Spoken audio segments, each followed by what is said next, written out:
Good morning, ধন্যবাদ তারা news. আজকে এই নিউজের জন্য। আমার নাম সোহাগ হোসেন, আমি রিদম গ্রুপের এমডি। আমি ধন্যবাদ জানাতে চাচ্ছি আমাদের বাংলাদেশি সবাইকে, এবং আজকে অনেক মিডিয়া আছেন। আমরা আজকের দিনে একটা মাইলস্টোন এগ্রিমেন্ট সাইন করতে যাচ্ছি, সেটা হলো মণিপাল হসপিটালের সাথে, যেটা আমাদের বাংলাদেশিদের জন্য অনেকই একটা উপকারের জন্য। আমরা নর্মালি আপনারা জানেন যে আমাদের দেশের ট্রিটমেন্টের দিকে আমরা অনেক পিছিয়ে আছি। আমাদের জন্য ট্রিটমেন্টের জন্য যেতে হচ্ছে আপনার চেন্নাইতে, সিঙ্গাপুর, ব্যাংকক।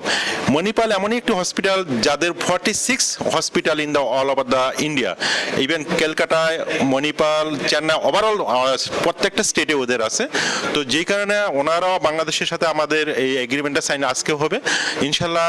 আমাদের হাই কমিশনার সাহেবও আসতেছেন। তো এই মণিপালে সাইন হওয়ার পর আমরা মনে করি যে আমাদের জন্য, আমাদের বাংলাদেশি ন্যাশন যারা আছেন তাদের জন্য অনেকই একটা উপকার হবে, এবং অল্প খরচে আমরা ট্রিটমেন্ট করতে পারবো। ধন্যবাদ।